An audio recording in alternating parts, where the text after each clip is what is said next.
Good day, ladies and gentlemen. It's the 2025th year of our Lord. Another year has come and gone. With the new year come thoughts of resolutions and so forth to improve in our lives. Well, the most important thing we can do as Catholics is improve in our lives of prayer, virtue, and our habits that contribute to an overall better life, more in union with the spirit of what the Church teaches about how we ought to live our lives. And I've created a template so you can create your own rule of life, which I'm going to share with you in this video. And I'm going to go over 5 factors to improve your life with an optional 6th factor. Stay tuned.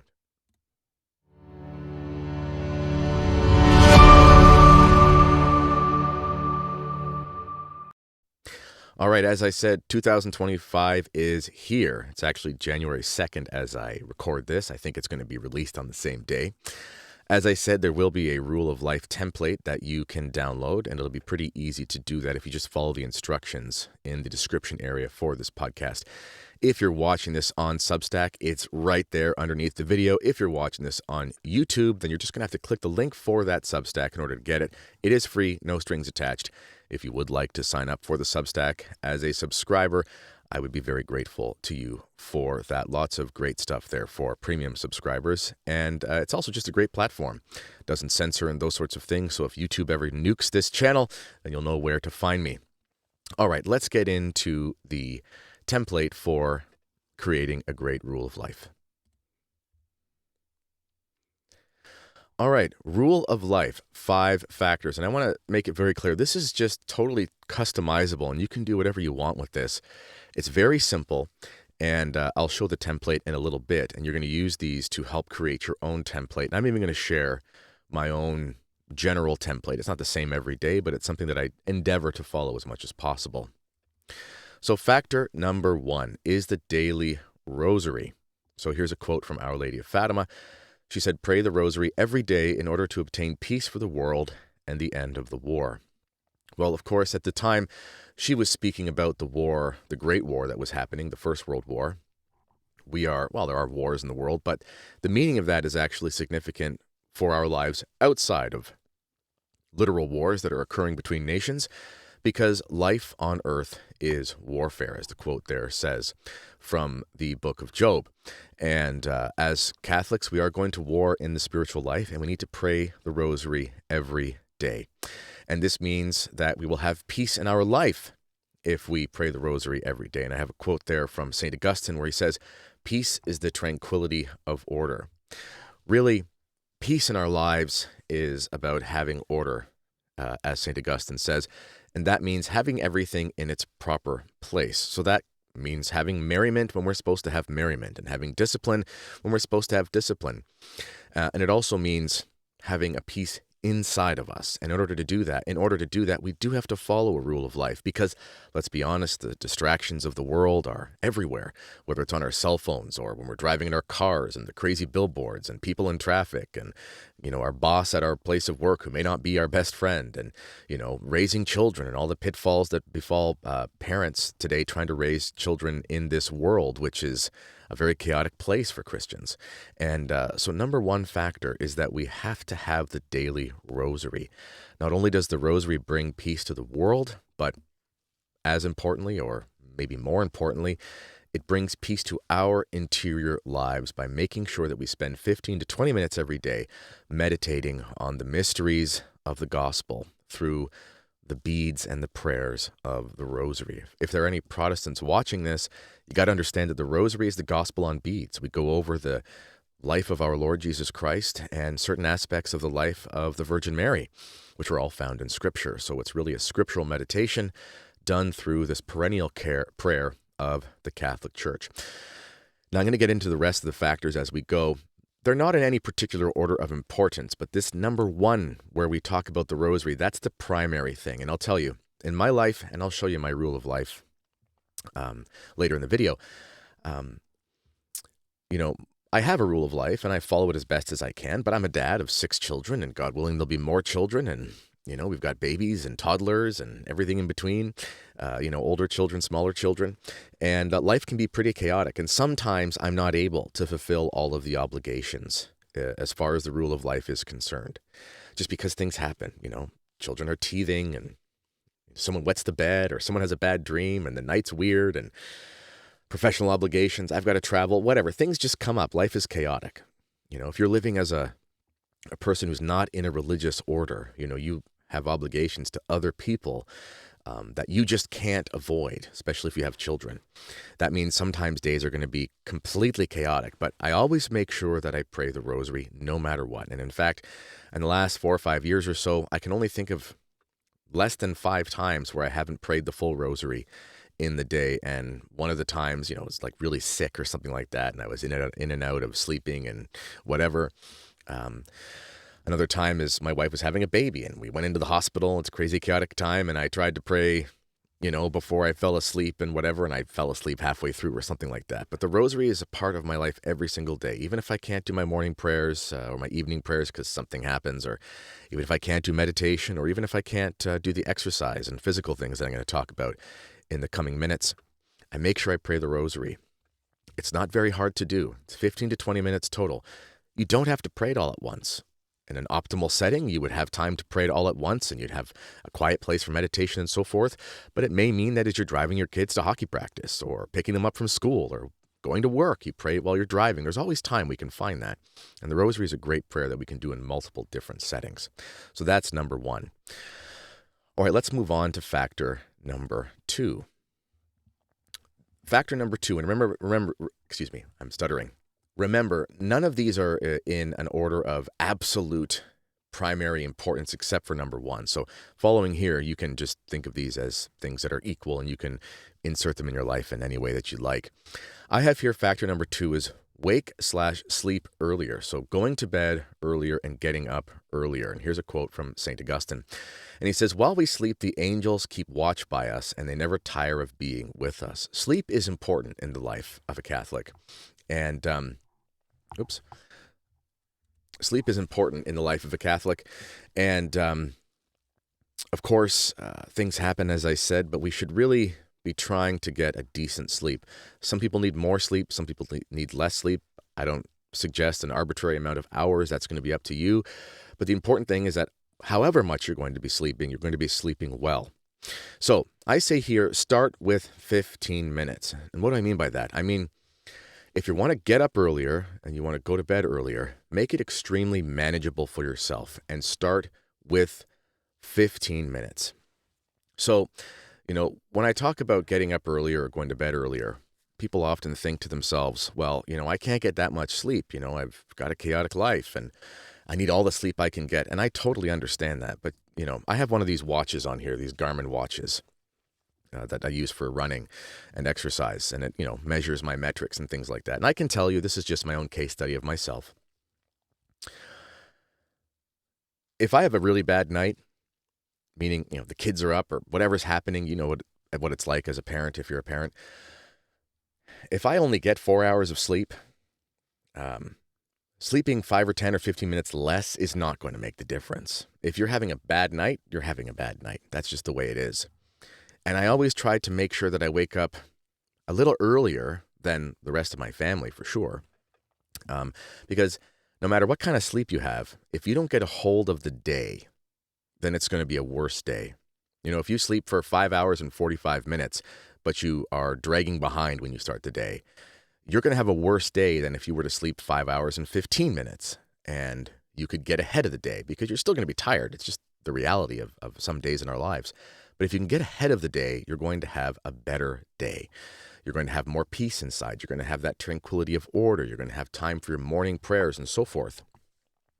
And so one of the ways to make sure that you get up earlier is to just set your alarm 15 minutes earlier than you usually would. Start with something super manageable. And then if we go to how to fall asleep earlier, the biggest thing you can do to fall asleep a little bit earlier is to get rid of your phone from your bedroom. Recently, I took a technology break. This is the first time I'm doing anything significant on a computer since like December 22nd. And I put my phone away, I put my computer away. So on this watch that I have here, it has this body battery thing. And what it does is when it measures your heart rate and all these sorts of things while you're sleeping, when you wake up in the morning, it will tell you kind of how much gas is in the tank. And when I first got this thing, and I got it for running purposes, I didn't really know about the extra features. When I first got this thing, I saw this body battery function, and I kind of thought it was hokey. I thought, really, what's a watch going to tell me about how well I feel when I wake up in the morning? But I'll tell you what. I started kind of looking at it, and I realized it was super accurate. I'd wake up some mornings after a rough night, with a baby teething or something like that, or who knows. And I'd be like, man, I feel like I've got like a quarter tank right now. And I'd look at my watch, and it's like 27%. And I'm like, oh, wow, that's accurate. I didn't look at the watch, and it represents exactly as I'm feeling. When I get rid of my technology completely, I sleep to like 100%. Body, battery, gas in the tank. And it doesn't even have to be a long sleep. Like, I don't sleep very much. I sleep between 5 and 7 hours every night. Even if I sleep 5.5, and I've put my phone away, especially early in the day, I'm not watching a show or computer kind of thing before I go to bed. When I wake up the next morning, I get a significantly higher amount of gas in the tank than I would if I was looking at my phone before I went to sleep. And part of it is probably the light thing. I don't know. I mean, there's opinions about blue light and stuff, but my own personal opinion is that it really just has to do with the quiet of mind. If I put that phone away and I put it in the cupboard at dinner time, and I've got no notifications, I've got a home phone. Anyone I know who, is important in my life and needs to get a hold of me can get a hold of me for emergencies. I don't have to look at the thing. I don't have to send emails at 9 p.m. People aren't answering those anyway. If I put that thing away, I just have so much more quiet of mind. And when I go to lay my head down at night and go to sleep, I've already had 3 or 4 hours, 5 hours before bedtime without that tech buzzing and beeping me, that I've really had time to sort of detox and go through all those things that were happening during the day. And then I just go to sleep with, a peaceful heart, so to speak. Of course, there are going to be things in life that make it impossible to have no stress, and that's just a matter of life. But in general, we can have a pretty good control on that if we get rid of our phones and just go to sleep. And that leads me to another factor here as part of this. Read yourself to sleep. Doesn't have to be spiritual reading. Spiritual reading is great to do at night, and you can totally do that. Right now, I'm actually reading Moby Dick. I'd never read that book before. It's one of the classics. I like to pick up the classics every once in a while and try to go through kind of the great books of the Western canon as much as I can. Picked up Moby Dick. I'm about a couple hundred pages in. I started reading it about a week ago. And I've just been reading some pages before I go to sleep. And you just fall asleep so much better when you're looking at a page. And I really recommend using a physical paper book or at least a Kindle. Kindles do a pretty good job. I have one of those for some books, and it's nice and muted colors and stuff like that, so it doesn't get you all stimulated. But read yourself to sleep. One of the great things about that, too, is if you're reading a good fiction, or if you're reading even a good spiritual book, or even something on a war, or some history book or whatever, that's going to be what you're going to bed thinking about.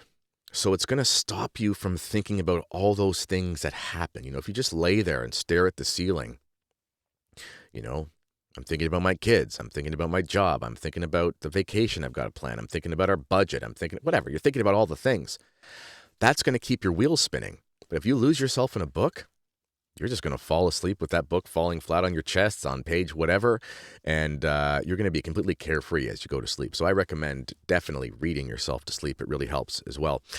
And eventually, if you just adopt this, going to bed a little bit earlier, which you can easily accomplish, and waking up a little bit earlier, eventually you're going to get to the point where you can get up significantly earlier. Like if, let's say, you're getting up at 7:30 because you got to be out of the door by 8:30 to drop your kids off at school or whatever time you're getting up.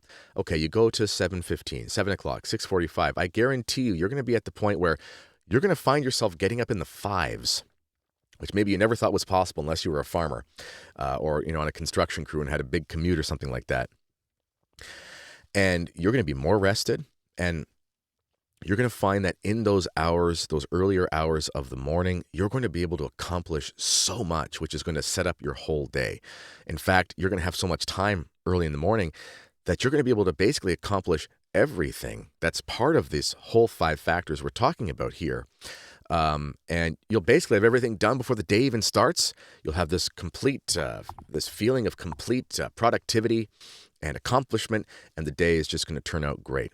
Of course, again, there are always things that happen in life, but the things that we can control, we should try to control, and it will set us up for success.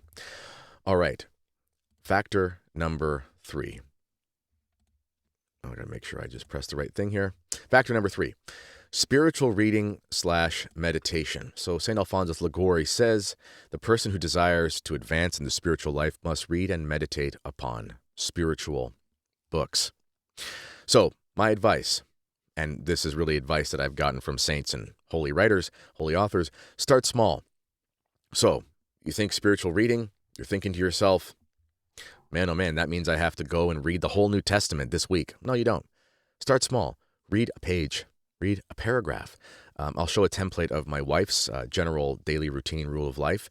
And she's a very busy mom of 6 kids, homeschooling, all those kinds of things. I mean, she doesn't have much free time. She's nursing the baby at night and those kinds of things. So she doesn't always have the opportunity to, have as much control over her minutes and hours of the day as I would have, because I don't have the obligations she does. And for her, it's like, hey, find something where you can sit down for 3 minutes and just read something. And this leads into the meditation, because reading leads to meditation. So don't worry if meditation is hard at first. I am not a saint. I am not someone who is a mystic on the illuminative path of the spiritual life. I open up a book, and I'll talk about which book I use. It's part of these classics that I've listed here. I open up a book, I follow it, I say the prayer, I read the meditation, and then I just sit there. And depending on the day, that's going to take me 7 or 8 or 9 minutes. And then I sort of just think about it, and I pray about it, and I talk to God about it, and I meditate, basically. Meditation is not complicated. And the book makes that possible. If I were to just sit down and say, I'm going to sit here and meditate for 15 minutes, I can't do that. I have to have something to read. And I say stick to the classics. So the classics are Imitation of Christ, The Divine Intimacy, which is a book that I use. It's a great book. The Mass readings, you can do that as well. Get your missal and just open up the readings of the day, read those. Or anything from the saints or holy authors. So if you find a great book from Saint whoever, and just read that. Pick up St. Augustine's Confessions and sit there and read that for 5 to 10 minutes. And there's so much in there that you'll just cogitate and think about that for a long period of time. And eventually you'll find yourself meditating, which you might think was never possible. Find a quiet place and don't rush the reading. It's not a race. Even if you were to read 2 lines of the gospel, you just read 2 lines of Jesus Christ speaking in the gospel, and it just really hits you. And that's just enough for you to sit there and meditate on that for 5, 10, 15 minutes. That's all you need. It's not a race. It's a marathon. Just use it for what it's for, which is meditation. It's not a book study. You're not trying to speed read or read as many pages as possible. Just take it slow. Also, don't use tech if possible. Books are better than phones and iPads for this, for a bunch of reasons. Number 1, the devices have notifications. So if you forget to put on Do Not Disturb or something like that, you're trying to read something from the gospel or whatever you're reading, and in comes a phone call, or in comes a beep or a buzz or whatever sound you have on your thing. And, now you're distracted, and that's a problem. Also, there's just something about the device itself. We use different things in our lives for different reasons.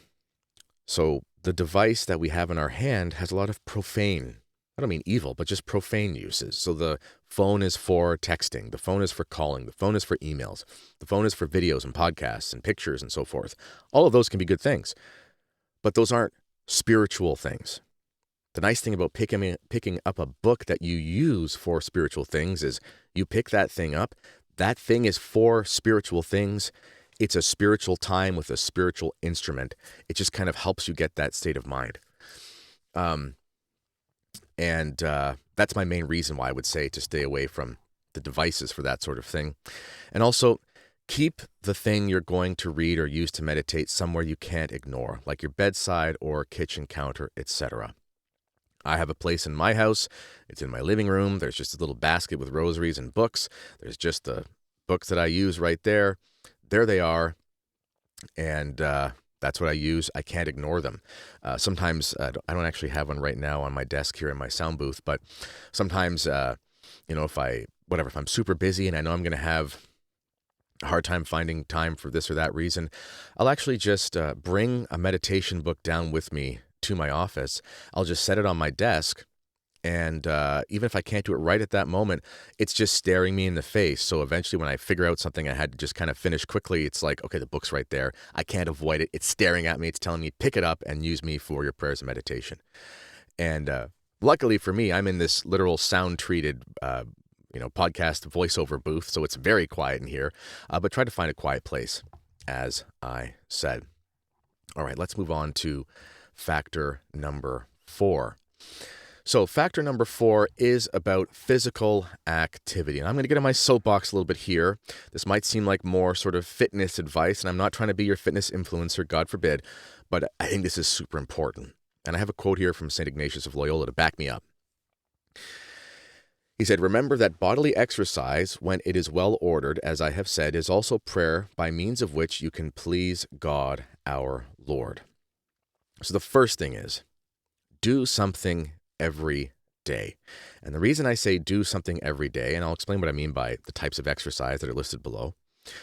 Do something every day. Well, the great danger in our North American especially, and even in some European cultures now with so much industrialization and so forth, a huge danger is a sedentary life. And this can have a big effect on the body and the soul and the mind. Why is that? Well, we're body and soul. We are both temporal creatures and eternal creatures. We have this immortal soul, but we have this body that is a physical thing that will, interact with phenomena in the world and so forth. It's not necessary to be an Ironman or a professional athlete as far as fitness is concerned in order to do this. But we do have to make sure that we're moving and exercising. And the reason is that's why our bodies were made. They were made to move. They're made to do stuff. If you don't use an instrument properly and for what it's for, it's going to have a spillover effect into other aspects of your life.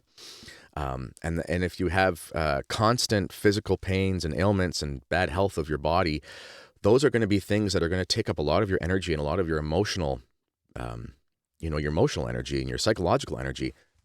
Excuse me. And that's going to give you distractions and things that are going to make your life of prayer more difficult.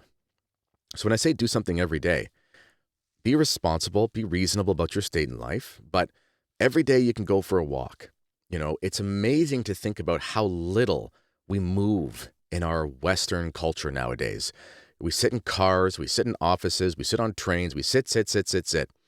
And then people kind of go to the gym, 3-4 times a week if they can, or work out at their home or whatever. And they get their 40 minutes in, and it's not enough. It's not that those things aren't good. I have a gym. This booth that I'm in, literally right outside the door, there's a squat rack and bench press and dumbbells and all these things that I use. And but I've realized over the years, being someone especially who's transitioned to a very sedentary type of work life, I'm a writer and a podcaster, talk about sitting at a desk. That's not enough. You got to move. You got to move. It's really important. You do great thinking while you're walking or running or cycling or swimming. Like, you get this kind of flow state or whatever you want to call it in your mind. You'll have your great thoughts and it's refreshing, get fresh air and so forth. So do something every single day. As I said, be reasonable about your state in life. You're neither a pro athlete nor a fitness influencer. Your life is not all about you. It's about God and it's about those who are dependent on you. So no, you don't need to adopt some crazy fitness influencer program. Listen, there are a lot of great guys out there, gals out there who are giving advice about things for your health and stuff. But you got to be careful with a lot of that advice that you're getting from the sort of secular mindset because, for a lot of these people, they live just for themselves. I'm not saying they're bad people, but they just live for themselves. So sure, they share their 12-step routine thing for getting a higher bench press or VO2 max or lower body fat or whatever you're into. And that's cool, but it's like, well, who is this guy? He's like a 40-year-old guy with no kids, or he's single, and, he lives for himself. So he does this thing, and that's cool for him, but, he's living a life that is completely self-centered. You're a Catholic. You might be married and have children. You might be discerning the religious life. Even if you're not married yet, you're involved in your parish and your community and all these kinds of things. And there are going to be limitations on your time and what's possible. So be reasonable about your state in life and tailor things to what is possible so that you can accomplish it. It may not be in the cards for you to ever complete that 10K the way you'd like to, but can you run every day for 20 minutes and be good at a 5K, and that allows you to still fulfill your daily obligation, your state in life? Great. That's a huge win for you. Don't try to turn it into this crazy fitness influencer thing, because that's not who you are, because you have to live a life of virtue, not just in the physical realm, but also the spiritual, moral, and so forth. Types of exercise that you should consider. Walking, rucking. If you don't know what rucking is basically walking with a weighted vest or a backpack with some weights in it. You can look up some studies on rucking. Even though it's still just technically walking, just adding 15 or 20 pounds to a backpack or a weighted vest, not a ton of weight. If you're a tiny little lady and maybe add 10 pounds or something, be reasonable about your size. It burns significantly more calories than just walking. It has effects on your abdominal strength and your lower back and so forth in very positive ways. It's not hard on your joints if you're someone who has joint problems, and it gives you a very similar calorie burning effect that even running does. Not quite as much, but it's more than walking. And it's a really simple way. Just you can go to the Army surplus store. You can find one of their backpacks. You can buy a 20-pound weighted vest at a fitness store or online or something. Throw that thing on. Go walk your dog for 30 minutes.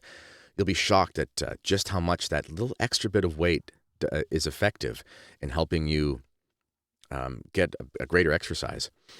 I also say try to get outside. I live here in Canada near Lake Huron. We have very inclement weather, but I still run almost every day, and I run outside. There's only a handful of days throughout the winter where it's impossible for me to run outside because it's like a 2 or 3 foot dump of snow and the roads haven't been cleared and I just can't. Or, it's super icy rain, in December and January and even March, when there's kind of these ups and downs in temperature with the streamers coming off the lake. Sometimes we get these thaws and then there's this crazy sleet coming down and all this stuff sort of happens. I can't go run outside when it's happening that day because it's dangerous. I might slip. I can't see. It's just not good. And that's okay. But try to get outside. Treadmills and stuff can be great, but you need to get fresh air. It's super important to get fresh air. Also, being in the elements is important. What's amazing is there's all these things in this sort of fitness culture, this influencer culture about, cold tubs and, getting sunlight in your eyes and all the science behind it. And it's like really what they're trying to say is recreate going outside and just getting the elements, Go outside when it's cold. Go outside when it's hot. Go outside when it's perfect outside. Go outside in the morning. Go outside in the evening. Whatever. You'll be out in nature, even if it's just in your suburb. You're still outside breathing the fresh air. You're feeling the weather. This is just good for you. This is just good old-fashioned advice that people have been, following for eons and eons, and it helps you be healthier. Lifting or resistance training is good for everyone, but be honest about your limits. I was a high-level football and rugby player. Amateur, not professional, but I played some pretty high levels. There's no way I'm going to get certain numbers in the gym that I used to get in my 20s. It's just not going to happen. I'm 36 years old. I've got 6 kids. I've got obligations. I've got, nagging aches and pains from playing fullback and a tight head prop in rugby. I never met another grown man that I didn't have fun running into as hard as I could. That's my favorite aspect of sport in general is launching myself headfirst into another grown man who's trying to launch himself at me. Probably not a very sane mindset, but that's my favorite thing to do athletically. Excuse me. Well, what's the point for a guy like me who's had all those years of pounding and scrummaging and lead blocking and so forth?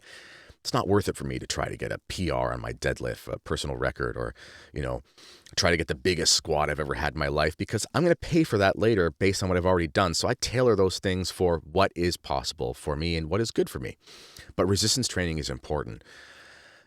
Part of the sedentary life, it's not just the fact that we're not moving, but if you think about the way that people always lived forever, even if they were a nobleman, It's funny. You look at those pictures of people from 80, 100, 200 years ago, whenever cameras were around, and you see even like the nobleman, he's got like a wiry physique and he's got like strong forearms and strong hands and things like that. And he doesn't even do labor for a living.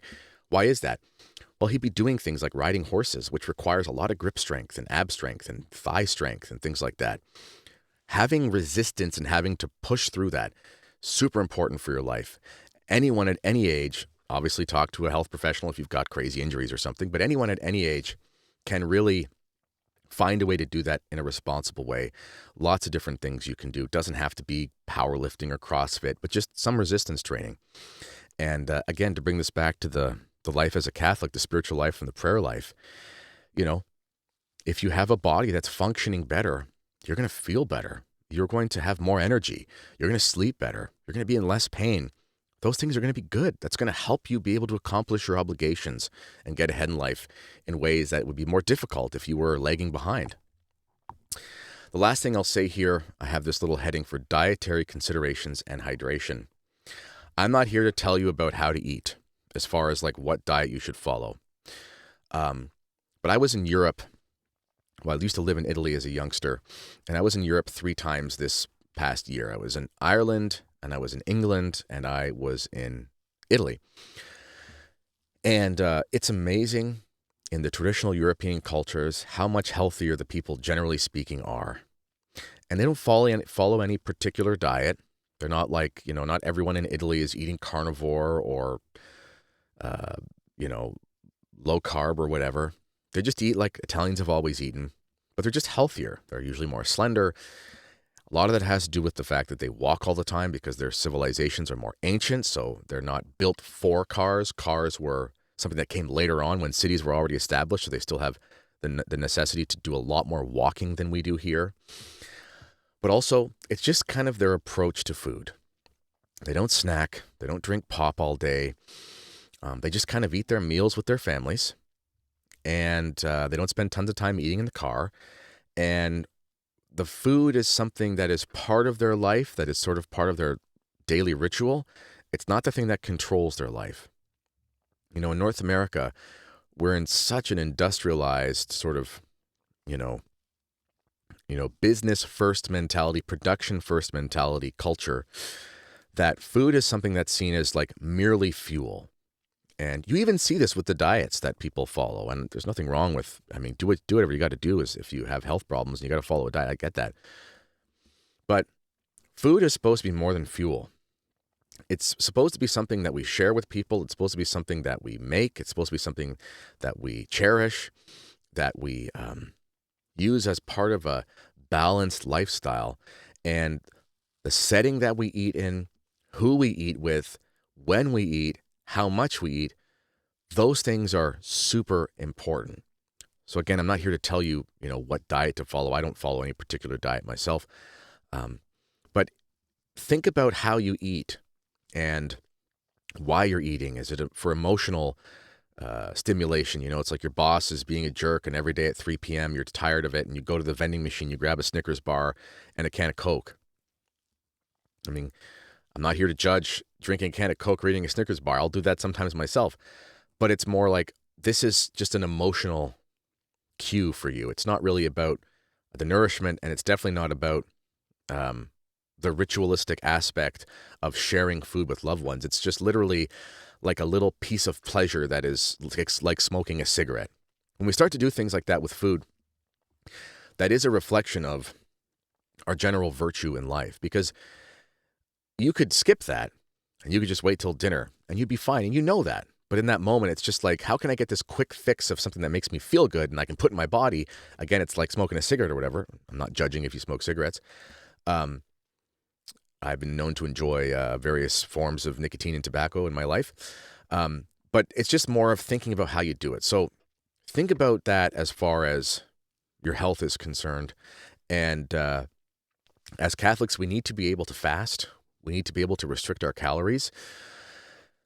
So if we're going to have balance doing that, it's not a good thing if we just kind of eat like your average North American and snack, and gorge, and drink. And then Lent comes around and we're like, I'm going to go hard and whatever. You're going to fail.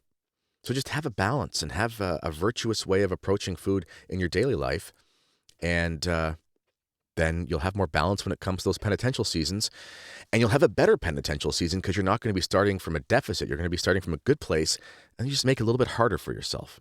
So that's kind of, I'm done with my soapbox there about eating habits. Okay, factor number 5, morning and evening prayer. And again, these are in no particular order. Obviously, morning prayer would come first because it's in the morning, but this is factor number 5. Never go to sleep without first turning your thoughts to God and having also examined your conscience on the way you have spent the day. That's from Padre Pio. So bookend your day, God from start to finish. Now, I know I mentioned earlier about reading yourself to sleep. You obviously don't have to literally end your day, with an examination of conscience. It's like examination of conscience, put my head down. You could do that if you want to. But it's about the day in general. So I'll give you an example for me. I pray, there's a book called Christian Warfare. It's produced by the Society of St. Pius X, and you can buy it from Angelus Press and so forth. And it has a version of the Divine Office for laymen. And I pray that in the morning and in the evening. It only takes about 5 minutes or so. And I'll do that before I go up to bed. And, it has within it, examine your conscience and so forth. And then it's not the literal last thing that I do because I'll go and read or chat with my wife and then fall asleep that way. But it's practically speaking, ending my, day of being awake and doing things with that. And then I might read for pleasure to fall asleep. So bookend your day is really important. Don't complicate it and make it up yourself. Stick to perennial prayers, morning offering, examine, and so forth. You can adopt an office, like I said. You can use a little office of the Blessed Virgin Mary, Christian Warfare book that I mentioned. Excuse me. But the most important thing is just do it, to use Nike's expression, even if you can't get your whole regime or regimen done. So a simple prayer on your knees before bed is better than no prayer at all. I am part of the Third Order of the Society of St. Pius X, and we have obligations, but, we're mothers and fathers, and things get in the way. There are some days where it's like, oh, something crazy is happening, and it's like 10 o'clock, and I'm exhausted, and I'm like, there's certain things I couldn't accomplish this day. It's like, just get on my knees, and there's we have like an altar sort of mantle set up in our living room. Say a quick prayer, say a guardian angel prayer, say a Hail Mary, thank God for the day. And it's like, that's all I can do right now. That's better than nothing. It's better than nothing. In fact, in moments like that, it's kind of like when Christ talks about whatever passages in the gospel where like the lady gives like the tiniest amount of money, and it's a tiny amount of money, but it's all she has. And he's like, that's the greater gift than the one who has tons of money and gives a huge sum, but it doesn't affect him at all. When you're spent, things are crazy, you just say the prayer, whatever it is, just a guardian angel prayer. Angel of God, my guardian dear, to whom God's love commits me here, etc. Say that before you go up to bed. You've commended yourself to the protection of the angels. Saying Our Father, whatever it is. Say an act of contrition, something you know by heart, and you've done it. And in the morning, it can be as simple as a morning offering. Oh Jesus, to the Immaculate Heart of Mary, I offer my prayers, works, joys, etc., etc., etc. Say the Apostles' Creed, the Our Father, the Hail Mary, the Glory Be, and get on with your day. It doesn't have to be complicated, but just make sure that you do it. Okay. Optional step number 5, step number 6. The reason this is optional, not because it's not important, but because it's not possible for most of us or many of us. And this is to attend daily Mass.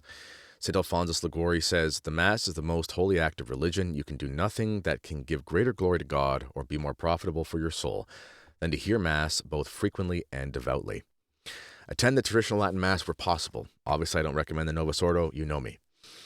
If not readily available, make an effort to attend when possible. So if your parish or your chapel has First Friday and First Saturday devotions, it's like, okay, put those on the calendar. That's a couple extra Masses you can go to a month. Maybe it's like, okay, my schedule means that, the traditional Mass is offered at like 7 a.m. at this parish or chapel at this time, and I can make that happen. It's like, okay, Wednesday mornings I get to go to an extra Mass. Whatever it is. I don't have daily Mass where I live. I don't have a daily Actually, even the Novus Ordo parish in our town doesn't do daily mass. Even if I wanted to do that, which I don't, but even if I did, it's not even there. I can't go to daily mass. So it's not an option for me. This is why it's an optional factor. But if you can, do that. And one great thing about daily mass is that during mass, you can accomplish so much for your spiritual life. You can read during mass. You know, we have this strange view of like active participation because of the liturgical revolution that we basically have to like make mass happen with the priest. We don't have to. You can just bring a spiritual book and read during mass. You can pray the rosary during mass. Excuse me. You can meditate during mass.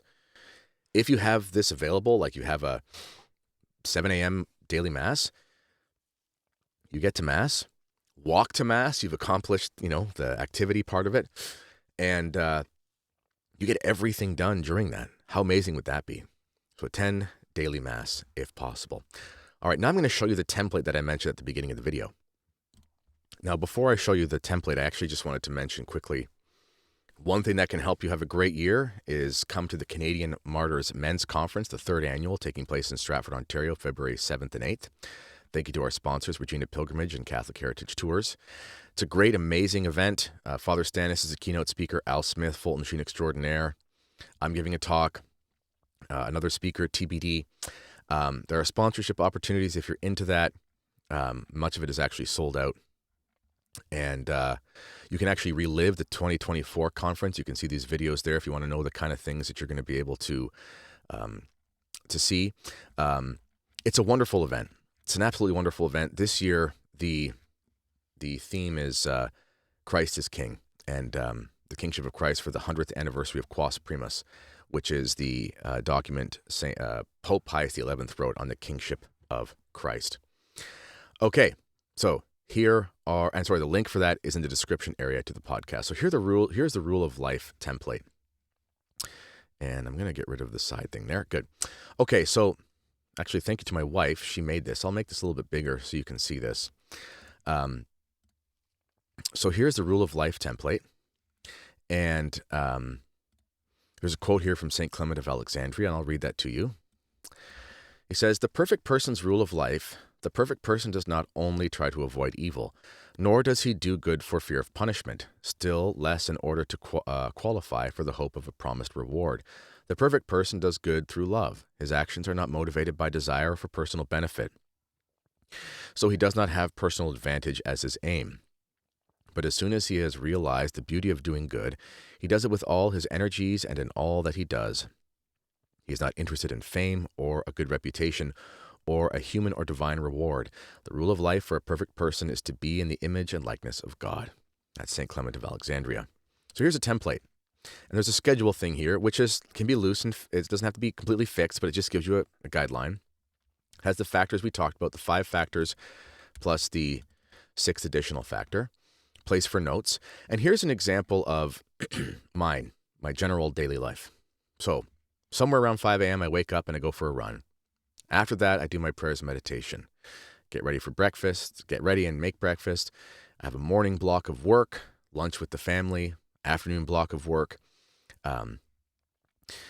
Evening is filled with things like chores, dinner, family rosary, children's bedtime, evening time with my wife, finishing up any pending things. I might go back to my computer for a bit, say my evening prayers, and retire.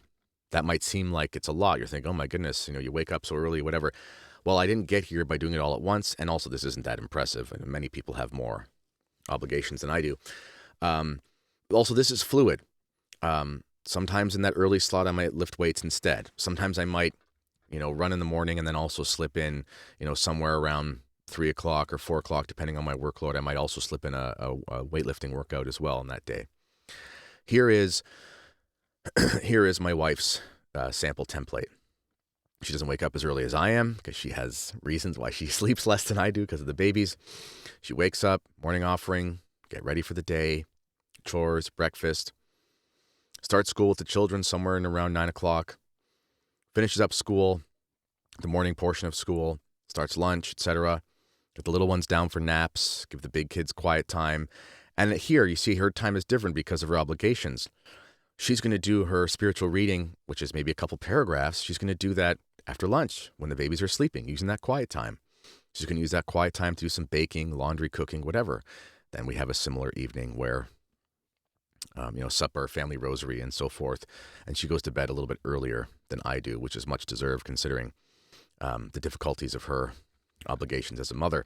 So you can download this template. As I said, if you're on Substack, it's right underneath. There's like pictures of all this, and then there's a PDF just says download. It's download. It's totally free. If you're on YouTube and you want to get it, do the Substack link underneath. It'll bring you to the page where this video is on Substack. And there are the download links. Very simple. Literally just says, scroll down, says download. You get it. Super easy. Totally free of charge. And if you've never subscribed to the Substack, you'll be prompted to subscribe when you go to the page. I would humbly ask that you consider subscribing, even as a free subscriber, and then you'll be able to get emails and stuff about what I'm doing. I release a lot of stuff on my Substack that is not for YouTube. So there's more things there if you're interested. I've got courses there. In fact, maybe I can even just show you that quickly. I can bring this up. So if I go to my Substack, meretradition.substack.com, and this was an article I put out about Santa Claus. Anyway, but you can see it has all my recent podcasts. Many of them are on both YouTube and Substack. Some are for paid subs, some aren't. But then I even have sections. So I have my whole book on the charismatic renewal, Charismania, the truth about the charismatic renewal. And you can find a link for that in the description area as well. Thank you to everyone who helped me reach the bestsellers list again. It was number 1 in Catholic theology for a while, and it was number 2 on the bestsellers for all Catholic books behind the Catechism, I think. So thank you, and God bless you all. I have my section of What Happened to Catholicism. That's a modernism series that I'm doing. I did a 13-part series on the kingship of Christ called They Have Uncrowned Him. That's all there as well. And lots of really great stuff there. There's a podcast link, and there's the home where it's also podcasts and articles. And everything's broken down. So, for example, you go into the Charismania section. There are all the chapters for my charismatic book with the audio file as well, so you can listen to it like an audiobook. All right. That's all I have for you today, ladies and gentlemen. Thanks for sticking around with me. I hope you have a great year. I'll see you again soon. I'm on here all the time. And let me know in the comments if this was helpful. Let me know if this template is helpful. And again, it's free of charge. You can download it. If you have a PDF editor, you can make it different if you'd like. You can print it off, use pen and paper on it if you'd like. Do whatever you want. It's free. Share it. Print it off as many times as you want, and it's yours. All right. God bless you all, ladies and gentlemen. This has been another edition of Mere Tradition. Until next time, God bless.